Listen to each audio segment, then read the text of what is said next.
The strange lights appeared in the night sky over Boston for the third night in a row. John Carter stood on his apartment balcony, looking up with a mixture of wonder and confusion. As a linguistics professor, he had always been more interested in words than stars, but these lights moved in patterns that didn't match any aircraft or natural phenomenon he knew.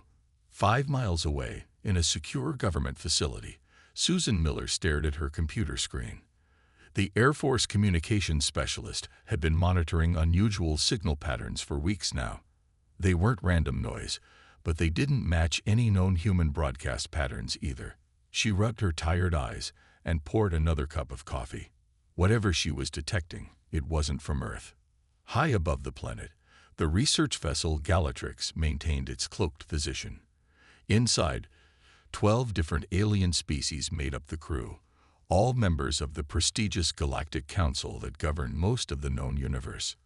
In the main observation deck, Chief Xenobiologist Zithera watched the blue planet with 6 golden eyes. Fascinating, the tall, slender alien said, her feathery scales rippling with excitement. The dominant species has developed impressive nesting habits. Her assistant, Kroliner, nodded in agreement. Young for his species with blue skin that hadn't yet hardened to the typical adult gray. He was eager to impress his superior.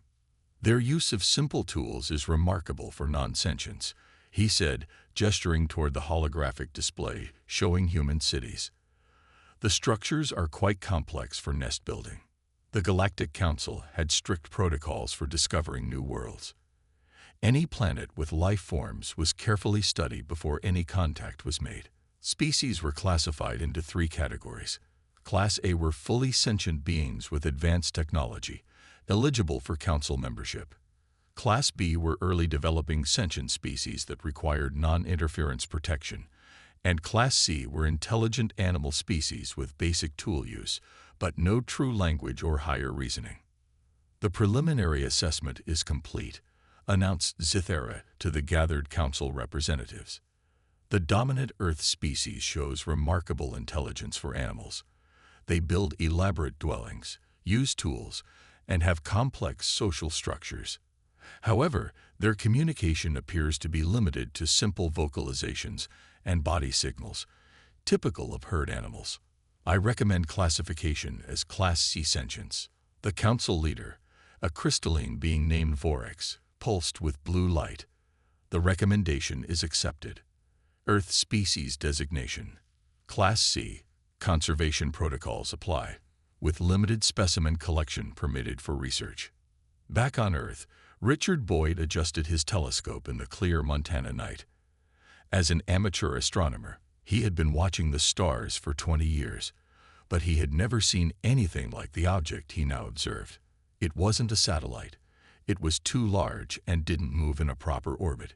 He carefully photographed it, excitement building as he realized this might be his big discovery. In her lab at MIT, Alice Grant analyzed the data from global satellite disruptions. The pattern suggested something was actively scanning Earth's communications, not in a random way, but systematically, as if looking for specific types of signals. The computer scientist had started this project thinking she was tracking the new type of solar interference. Now she wasn't so sure. "Hey Dan, take a look at this," she called to her research partner. "These patterns repeat every 42 hours. That's not natural." Dan Walker looked over her shoulder at the screen. "Could be military." Alice shook her head. "I checked with my contacts. Nobody on Earth is doing this." On the Galactrix, the research team prepared for their first close observation mission. They would deploy invisible drones to observe human settlements up close, collecting data on behavior, social structures, and physical capabilities. "Remember," instructed Zithera to her team, "these are clever animals, but animals nonetheless. Their dwellings and vehicles are simply advanced versions of beaver dams or bird nests. Do not anthropomorphize them by assuming their behaviors indicate sentience." As the observation drones descended toward Earth, John Carter saw another flash in the sky. For some reason, a shiver ran down his spine. He couldn't explain why, but he felt certain something was about to change for humanity forever. 3 months passed since the Galactic Council began their observation of Earth. The research team had collected massive amounts of data on human behavior, all of which reinforced their belief that humans were merely intelligent animals. Krellner sat in the monitoring room, watching feeds from dozens of drones positioned around the planet. He found himself drawn to human activities more than the other researchers. Something about them fascinated him. Today he observed a large gathering in a structure the team had classified as a communal feeding ground. The specimens appear to have complex social hierarchies during feeding rituals, he noted in his report. They make various sounds and gestures that likely indicate dominance or submission. What Krellner was actually watching was a busy restaurant in New York City. The dominance displays were simply people ordering food from waiters. Zithera entered the monitoring room, her scales shifting to a proud purple color. The Council is impressed with our findings, Krellner. They've approved extended observation and limited specimen collection. Krellner felt a flutter of excitement. We can take one of them for study. Yes, we need to examine their physical capabilities more closely. Their nest building and tool use suggest higher dexterity than most Class C species. On Earth, Richard Boyd had become something of a celebrity in online astronomy forums. His photographs of the strange object in orbit had sparked intense debate. Most experts dismissed it as space debris or a trick of light, but a small group believed it was something more. In his small Montana home, Richard carefully enhanced his latest photos. "This isn't debris," he muttered to himself. "It's changing position deliberately." He posted the new images online with the caption, "Day 90. Object has rotated and appears to have extended new structures. This is not random movement." At MIT, Alice Grant had assembled a small team of researchers who believed her theory about the satellite disruptions. They had pinpointed the source to a region of space that matched Richard's mysterious object. "Look at this pattern," Alice said, pointing to her computer screen where Dan and 2 graduate students gathered. "It's systematic. Every major communication network on Earth is being scanned in sequence." Dan nodded. "The question is, who's doing the scanning? And why? I think we need to meet this amateur astronomer from Montana," Alice replied. "His photos match our signal origin point exactly." On the Galatrix, the research team prepared for their specimen collection mission. They selected a target who spent time alone in a large natural area, which they believed would make the extraction less disruptive to human social structures. "This one walks the same path daily, away from the main nest clusters," explained the mission leader, showing footage of a man in a green uniform walking through forest trails. "He appears to be a solitary forager." The man was Peter Johnson, a park ranger in Yellowstone National Park. His job was to check remote trail cameras and collect data on wildlife movements. The aliens had no way of knowing he was a former biology professor with an IQ of 142. The next day, Peter walked his usual route, stopping to replace memory cards in the trail cameras. As he knelt beside a fallen log, a strange humming sound filled the air. He looked up, confused, and saw a shimmer in the air above him. "What the?" was all he managed to say before a blue light engulfed him. In her ranger station office, Olivia Martinez checked her watch with growing concern. Peter was 3 hours late from his route. It wasn't like him to be tardy, especially without radio contact. She tried his radio again. "Ranger Johnson, this is base. Do you copy? Peter, please respond." Only static answered her. Olivia grabbed her gear and headed out to follow Peter's route. When she reached the spot where he had last been, she found his backpack neatly placed beside the trail camera. His radio lay on the ground. Nearby, her equipment detected unusual radiation readings unlike anything she'd ever seen. Above Earth, the Galatrix research vessel moved to a higher orbit, in a specialized chamber designed to mimic Earth environments. Peter Johnson awoke in what appeared to be a perfect replica of a forest clearing.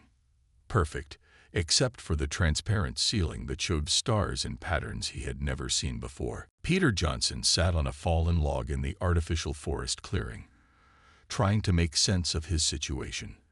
After the initial panic of waking up in this strange place, his scientific mind had taken over. He was clearly in some kind of habitat designed to mimic Earth's environment. The trees felt real, but the light had a slightly bluer quality than sunlight. And then there were the stars visible through the transparent ceiling, constellations he had never seen before. "I'm not on Earth anymore," he whispered to himself. His ranger training had prepared him for survival in the wilderness, but nothing had prepared him for this. Behind a hidden wall, Krelnor watched the human with growing interest. The specimen had been in captivity for 3 days now, and its behavior was puzzling. Unlike other animals they had studied, this one didn't pace or show typical stress behaviors. Instead, it seemed to be systematically exploring the habitat, touching trees, examining the water source, and even collecting small samples of plants.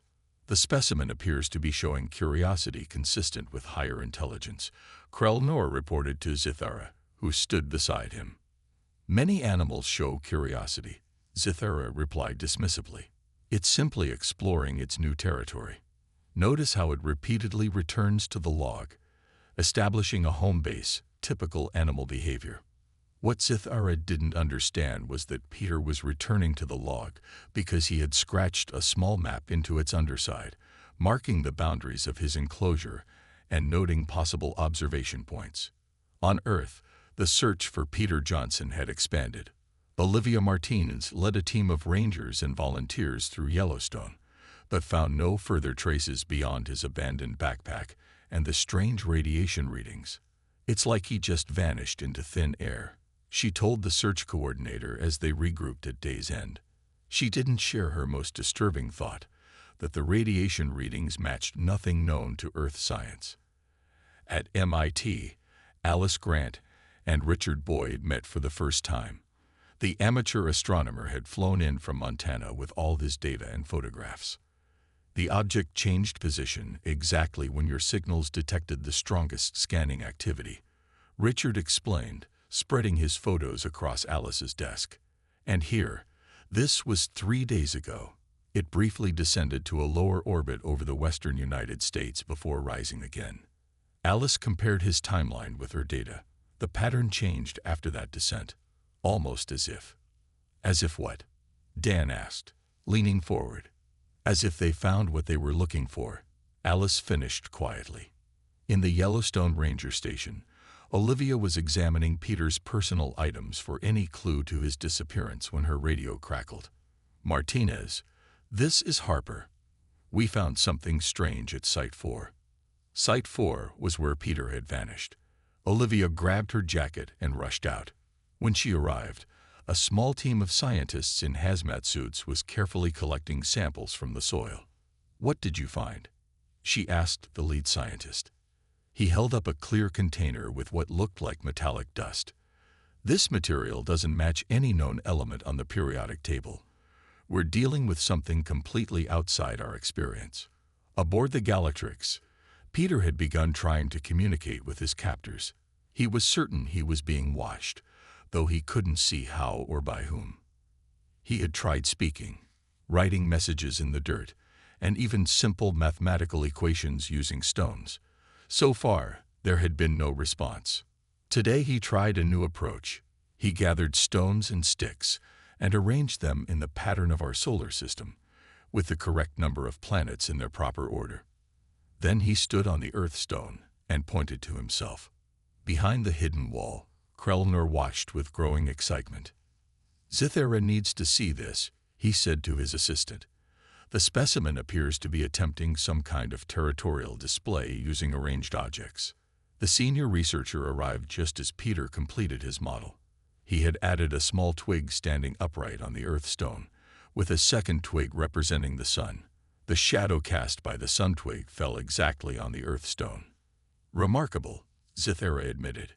"It's using tools to track the artificial sunlight cycle, much more sophisticated than we expected." Krelnor felt a strange unease. What if it's trying to tell us something? Zitharit's scales rippled with amusement.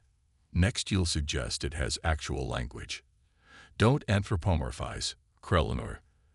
That's the first rule of xenobiology. Peter stood back from his model of the solar system and sighed in frustration.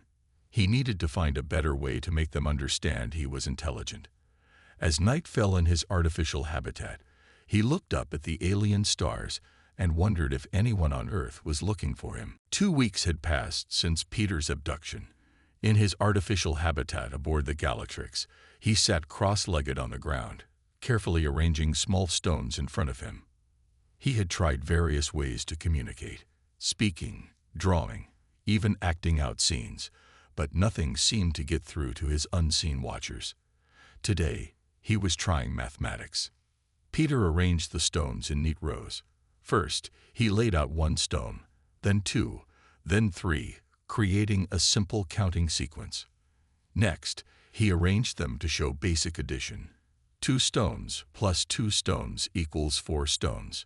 He continued with more complex equations, hoping that mathematics, the universal language, might finally prove his intelligence. Behind the observation wall, Krelnor watched with growing excitement. "It's not random," he insisted to his colleague. "The specimen is creating consistent patterns with meaning." "Many animals create patterns," replied the other researcher. "Earth birds make elaborate nests, beavers build dams. This is just a more complex version of that behavior." But Krelnor wasn't convinced. He had been watching Peter for hours each day, noting the deliberate, thoughtful way he approached problems. The human didn't behave like any animal he had ever studied. On Earth, Olivia Martinez sat in a classified meeting with military and scientific personnel. The strange material found at Peter's disappearance site had caused a stir in government circles.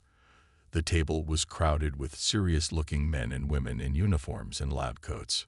"The element doesn't exist on Earth," explained a gray-haired scientist.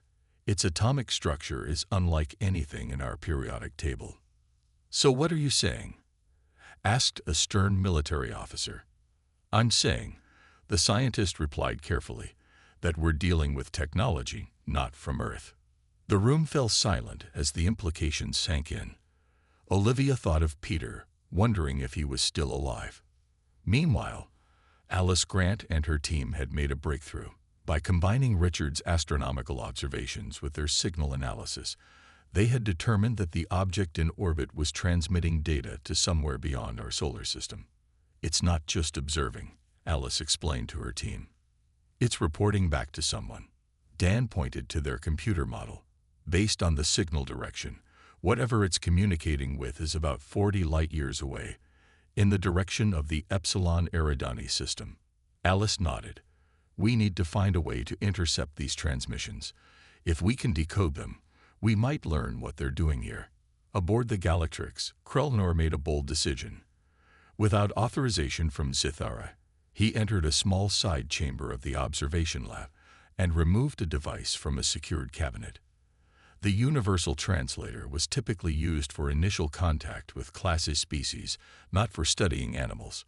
Using it on the human specimen would violate protocols, but Krelnor couldn't shake the feeling that they were missing something important. Late that night, when most of the research team was resting, Krelnor slipped into the control room for Peter's habitat. He activated a small panel that would allow his voice to be heard inside the enclosure. In his artificial forest, Peter was about to fall asleep when a strange humming filled the air. He sat up quickly as a voice spoke, not in English, but somehow he could understand it. "Can you understand these sounds?" the voice asked. Peter jumped to his feet, heart racing. Yes, I can understand you. Who are you? Why am I here?" Behind his control panel, Krelnor almost fell out of his seat. The translation device was working both ways. Not only was the human hearing his words, but Krelnor could understand the human's response. This was impossible unless— "You have language," Krelnor said, his voice barely a whisper. "True language." "Of course I have language," Peter replied, trying to locate the source of the voice. "I'm a human being. We've had language for thousands of years. Who are you?" Are you the ones who took me from Earth? Krelliner felt his world tilting on its axis. If this creature had true language, then it wasn't a Class C species at all. It was at minimum a Class B, possibly even a Class A, which meant the Galactic Council had made a catastrophic mistake. I need to speak with you more, Krelliner said urgently. But not now. Others would stop this. I will return when it's safe. The connection cut off, leaving Peter standing alone in his habitat, but with hope for the first time since his abduction. Someone was listening. Someone finally understood. Krelliner couldn't sleep. The discovery that humans possessed true language changed everything. Council protocol was clear. If a species had language, it was at minimum a Class B sentient, requiring non-interference protection. The fact that they had already interfered, abducting Peter and studying Earth without permission, meant they had violated one of the Council's most sacred laws. The young researcher paced his quarters, scales shifting nervously between colors. He needed evidence before approaching Zithera. The translation device had recorded his conversation with Peter, but using the device without authorization was itself a violation. He could lose his position, maybe even face criminal charges. But the alternative, continuing to treat an intelligent species as animals, was unthinkable. At first light by the ship's cycle, Krelliner made his decision. He downloaded the translation recording to a secure data crystal and headed to Zithara's office. The senior researcher was reviewing overnight data when he entered. Krelliner, you look troubled, Zithara said, her scales showing concern. What brings you here so early? I have discovered something about the Earth specimen, Krelliner said, his voice steady despite his fear, something that changes everything. On Earth, Alice Grant had succeeded in intercepting some of the alien transmissions. Her team worked around the clock trying to decode the complex signals. Richard Boyd had officially joined their project, bringing his astronomical expertise. The pattern repeats here, Alice said, pointing to her screen where colorful waveforms pulsed. It's definitely a language, not just data. If only we had a Rosetta Stone, Richard mused. Some way to connect their language to ours. Dan looked up from his workstation. Maybe we do. The signals changed after the Montana incident. What if they took someone? The three researchers looked at each other as the implications sank in. If the aliens had abducted a human, they might be attempting communication. Those attempts could be present in the transmissions. In a secure military facility, Olivia Martinez met with General Scott Harris, the officer in charge of the government's response to the potential alien presence. Maps and satellite images covered the walls, centered on Yellowstone where Peter had disappeared. We've detected similar radiation signatures in 3 other locations, the general explained, pointing to glowing dots on the map. All wilderness areas, all within the last month. More abductions? Olivia asked, her throat tight. We think so. But no missing persons reports match the locations and times. They might not be taking people, Olivia suggested. Maybe just observing. The general's face was grim. Or maybe they're taking people no one will miss. Aboard the Galatrix, Zithara stared at Krelliner in shock. The recording of Peter speaking had played 3 times now, and each time it became more undeniable. This was no animal vocalization. This was structured language. How did you get this? She demanded. I used the translator without authorization, Krelliner admitted. I accept whatever punishment is deemed appropriate. But this evidence cannot be ignored. Zithara's scales shifted to a deep blue of concern. The Council must be informed immediately. This changes our entire mission. There's more, Krelliner said. Based on my observations, this isn't a primitive language. It's complex, with abstract concepts, and his behavior in the habitat, the mathematical sequences, the solar system model. These weren't instinctual acts. He was trying to communicate with us. A class is sentient, Zithara whispered, the implications dawning on her. We've been studying a class of species as if they were animals. In his habitat, Peter waited anxiously for Krelliner to return. The brief conversation had given him hope, but also raised new fears. These aliens had mistaken humans for animals. What did that mean for Earth? For him. He had spent the night planning what to say when contact happened again. He needed to establish human intelligence quickly and clearly. He needed to represent his species well. A soft hum filled the air, and Peter stood up straight. Instead of just a voice, a section of the wall suddenly became transparent. On the other side stood two alien beings, one blue-skinned, which Peter guessed was Krellner, and another with feathery scales in a deep blue color. Human, the blue alien said through the translator. I am Krellner. This is Chief Researcher Zithera. We need to speak with you urgently. Peter took a deep breath. The moment humanity had speculated about for centuries had arrived. First official contact with an alien species, and it all depended on him. My name is Peter Johnson, he said clearly.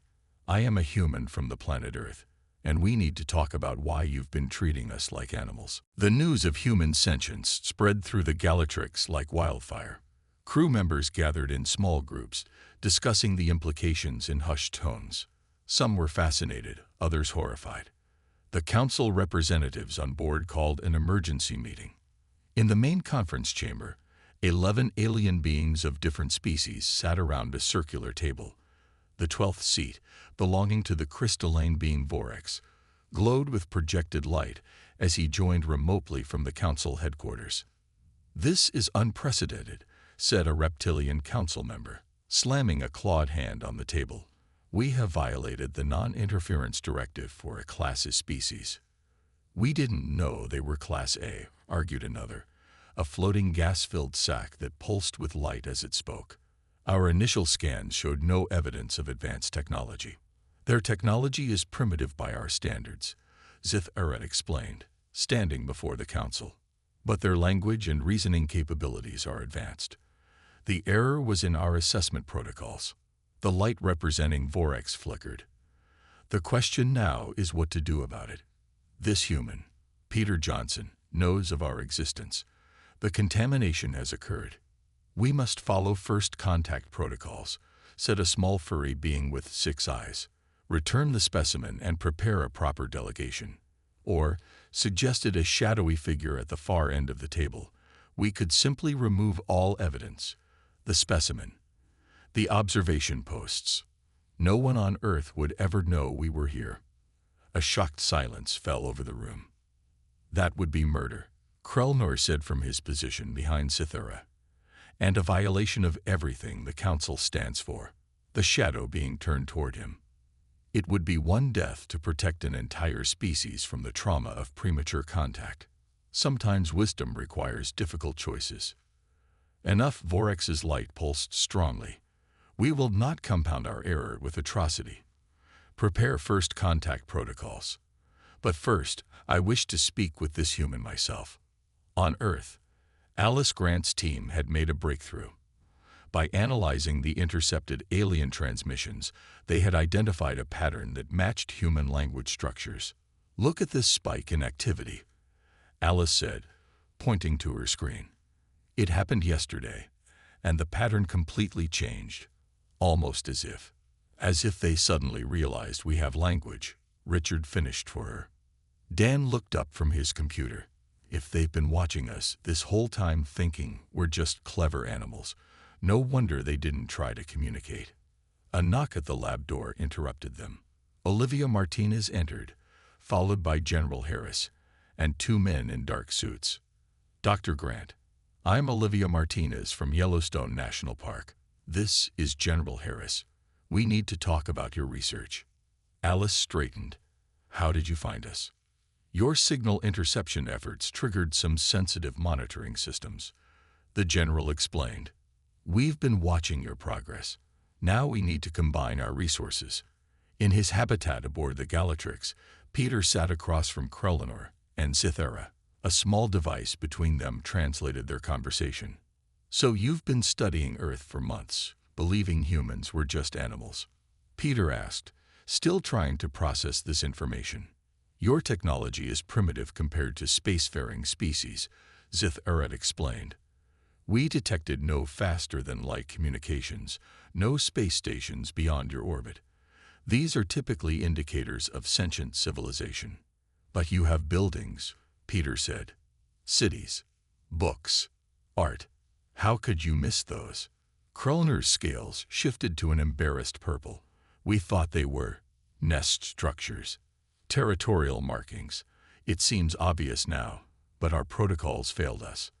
The conversation paused as a glowing light appeared on the wall. It pulsed and resolved into an approximation of a crystalline being. Peter Johnson of Earth, said the translation device. I am Vorex, High Chancellor of the Galactic Council. I must formally apologize for the error in classification of your species and the violation of your person and planet. This is a grave diplomatic incident. Peter took a deep breath. He was no diplomat, just a park ranger with a biology degree. Yet somehow he had become humanity's first representative to an interstellar government. High Chancellor, Peter said, choosing his words carefully. I accept your apology on behalf of myself, but I cannot speak for all humans. Earth has many nations, many leaders. For proper diplomatic relations, you would need to speak with them. Vorex's light pulsed thoughtfully. A unified planetary government is typical of Class A species. You're saying Earth lacks this. We're still working on that part, Peter admitted. We have organizations like the United Nations, but each country maintains its sovereignty. Fascinating, Vorex said. And concerning.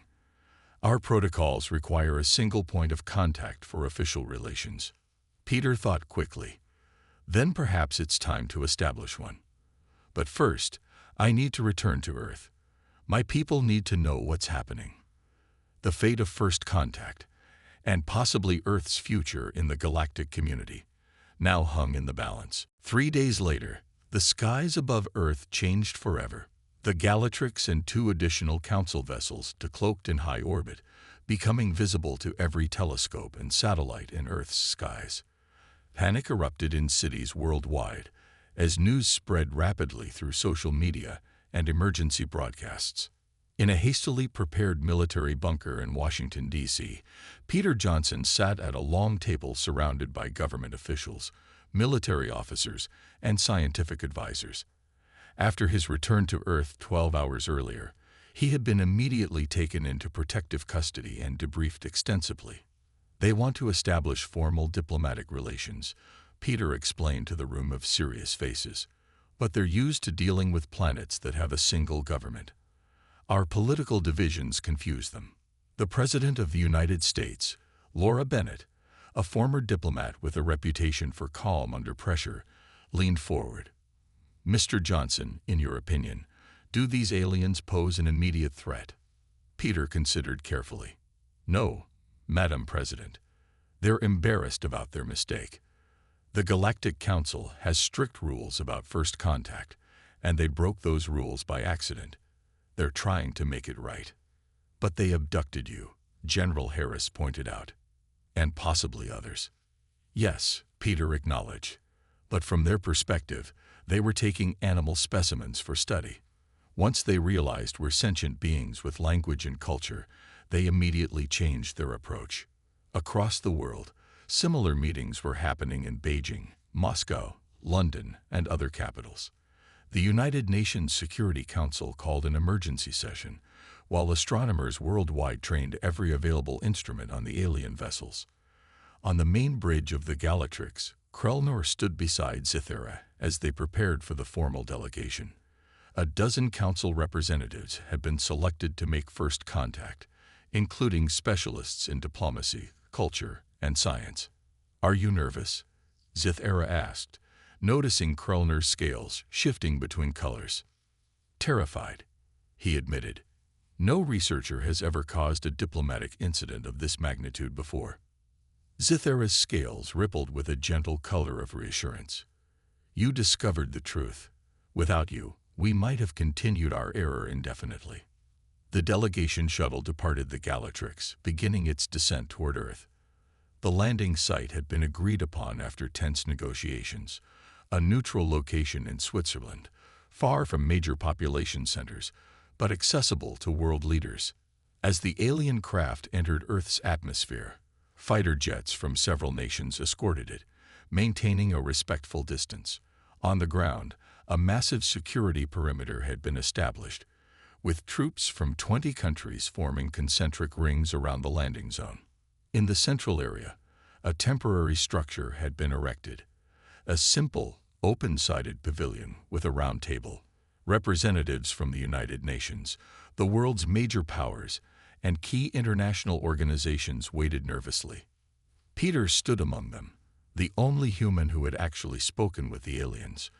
Beside him, Olivia Martinez shifted uncomfortably in her formal attire, so different from her ranger uniform. "I still can't believe you got me diplomatic credentials," she whispered. "I'm a park ranger, not an ambassador." "You're the one who never gave up looking for me," Peter replied. "Besides, I need someone I trust here." The alien shuttle appeared in the sky, a sleek silver craft that moved with impossible grace. It descended slowly, landing softly on the designated pad with barely a sound. The gathered humans held their breath collectively. A door opened in the side of the craft, extending into a ramp. The first alien to emerge was Vorax, his crystalline form glittering in Earth's sunlight. Behind him came representatives of each council species, a procession of beings more diverse than humanity had ever imagined, some walking, others floating, each utterly alien and yet unmistakably intelligent. News cameras broadcast the moment lived to billions of humans worldwide. In homes, offices, schools, and public squares, people gathered around screens, watching history unfold. Vorax approached the pavilion, stopping at the precise distance that had been agreed upon. Through a translation device, his words were broadcast to the human delegation and to the world. "People of Earth," he began, his voice solemn. "On behalf of the Galactic Council, I extend greetings and formal recognition of your species as sentient beings with all rights and protections thereof. We come to offer apology, friendship, and welcome to the greater community of worlds." The human representatives rose to their feet. The President of the United Nations General Assembly stepped forward. "On behalf of humanity," she replied, her voice steady despite the magnitude of the moment, "we accept your greeting and look forward to peaceful relations between our worlds." And with those simple words, everything changed. Humanity was no longer alone in the universe. 6 months after first contact, Earth was a changed world. The initial panic had given way to cautious optimism as humanity began to integrate into the galactic community. The United Nations had been formally recognized by the Council as Earth's interim representative body until a more permanent solution could be established. Peter Johnson stood on the observation deck of the newly constructed Galactic Embassy in Geneva, looking out over Lake Geneva. The building was a marvel of both human and alien architecture, its sweeping curves and crystalline surfaces unlike anything previously seen on Earth. "Still hard to believe, isn't it?" Olivia said, joining him at the window. After their shared experience, they had become close friends, both now working as part of Earth's diplomatic team. "Every day," Peter agreed. "Sometimes I wake up thinking it was all a dream." "Until you see the alien delegates floating down the hallway," Olivia laughed. Their conversation was interrupted by the arrival of Krellner, his blue scales now showing flecks of adult gray. The young alien researcher had become Earth's strongest advocate on the Council and had been appointed as the primary liaison to humanity. "Peter, Olivia," he greeted them. "The Technology Exchange Committee is ready to begin." They followed Krellner to a large conference room, where human scientists and engineers sat on one side of the table, with Council representatives on the other. Alice Grant was among the humans, having been recruited for her expertise in communications technology. Richard Boyd sat beside her, still sometimes pinching himself when he looked at the aliens he had first spotted through his telescope. "Today we will discuss clean energy technologies," announced the committee chair, a human physicist. "The Council has agreed to share basic principles of fusion containment." This was how it worked now: careful, measured exchanges of knowledge. The Council had strict rules about technology transfer to new species, allowing only gradual introduction of advanced concepts to prevent cultural and economic disruption. Some humans found this frustrating, but most understood the wisdom in it. Humanity had enough challenges adapting to its new reality without adding technological upheaval to the mix. After the meeting, Peter joined Krelliner for their weekly walk through the embassy gardens. These informal conversations have become a valuable way for both sides to understand each other better. The Council is impressed with how quickly humans are adapting, Krellner said. Most species take years to process first contact. We've been imagining meeting aliens for centuries, Peter explained. In books, movies, television shows. In a way, we've been preparing for this moment for generations. Krellner's scales rippled with amusement. And how does reality compare to your imaginations? Much less shooting, Peter said with a smile. Though I admit, being classified as animals wasn't in most of our scenarios. That misunderstanding has actually given humanity an advantage, Krellner noted. Other Council species tend to underestimate you. They see your primitive technology and forget about your intellectual capabilities. Should we be concerned about that? Peter asked. Not concerned, but aware. In galactic politics, being underestimated can be useful. Across the world, humanity continued to adjust to its new status. Schools added xenobiology and galactic history to their curriculums. Religious leaders engaged in profound theological discussions about humanity's place in a universe filled with intelligent life. Economists worked to understand how access to galactic markets would affect Earth's economy. In a classroom in Boston, John Carter, the linguistics professor who had first noticed strange lights in the sky, now taught the first accredited course in alien languages. His students included diplomats, scientists, and intelligence officers preparing for roles in humanity's expanding cosmic presence. At the United Nations in New York, delegates debated the structure of a new world government that could represent all of humanity to the galactic community. It was a challenging process, but the shared experience of first contact had created a new sense of human unity that made previously impossible cooperation now seem achievable. That evening, Peter and Olivia joined Krelliner on the embassy roof for a special occasion. The Galatrix, which had remained in Earth orbit since first contact, was departing for Council headquarters to report on humanity's integration progress. As the great ship rose silently into the darkening sky, its lights forming a new constellation, Peter felt a profound sense of both ending and beginning. What happens now? Olivia asked softly. Now, Peter replied, we take our place among the stars. Not as animals, not as children, but as equals, because we spoke, and they finally heard us. Krelliner's scales shifted to a deep blue of respect as he watched his ship depart. And the galaxy will never be the same.